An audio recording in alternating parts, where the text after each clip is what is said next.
The final edition of Todd's Odds before the Super Bowl, brought to you by FanDuel with our sports betting analyst, Todd Fuhrman. Todd, the Super Bowl is all about novelty props. They're so much fun. What color Gatorade will be poured on the head coach when they win? We asked Mike Garafolo that one this week. What's your favorite? What's your favorite prop bet? You seem like a tails never fails kind of guy. You know, Jay, the day that I get reduced to just betting on the coin toss is probably the day that I hang it up as a professional bettor if I'm not able to glean an edge. I just want to know, am I allowed to handicap the U.S. national anthem on Canadian TV, or is that a taboo topic for us to try and get into here? No, we can definitely get into that one. You can go ahead and handicap that one. No, so I like under on the anthem. I think when you look at the unique skill set of the artist that it's going to be performing, it's always important to try and read between the lines in terms of how that prop is going to be graded. Is it the first note to the last note, or the first word to the last word of the Star Spangled Banner? So I think under makes an awful lot of sense with John Batiste in that particular market. And look, Garafolo should at least be able to send his former Fox colleagues a text when he knows what color Gatorade is on each sideline, so I don't just have to pick the winner. You and I can have an inside track to being able to nail that market with our friends at FanDuel. I love this insider trading scenario that you're presenting to me, and I only hope the world doesn't find out about it. Todd, what about an anytime touchdown bet? That's the easiest bet on the planet. Who do you like to score in the big game?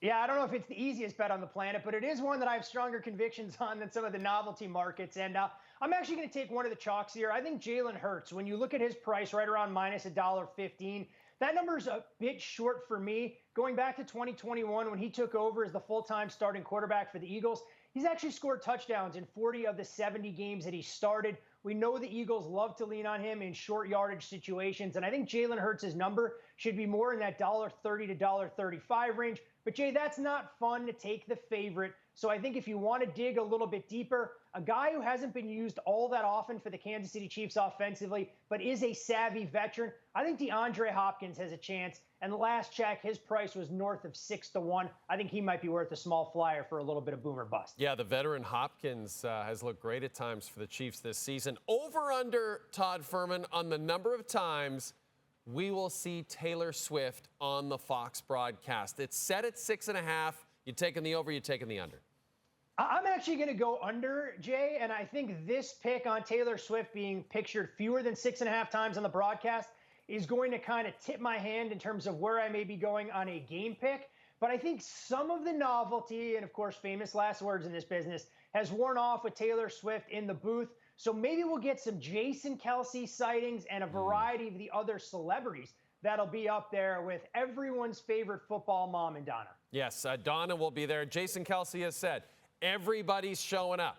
So that means all the Kelces and, of course, Taylor. And finally, Todd, you alluded to it. It's time for you to finally make that Super Bowl pick.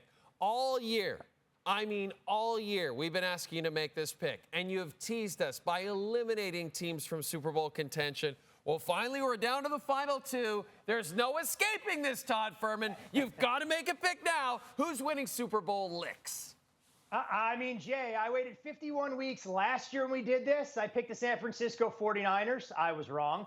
And you waited 51 weeks to get my pick this year. I am going to take the Philadelphia Eagles to keep Kansas City from achieving that elusive three-peat. Keep in mind, though, I'm just making the pick on the Eagles. I'm not necessarily saying they're a phenomenal bet as a 1.5 point underdog, but I think this Philadelphia roster from top to bottom, with the exception of head coach and quarterback, is arguably more talented than Kansas City. I think they run the football to victory, and it's the Philadelphia Eagles winning Super Bowl LIX down there on Bourbon Street.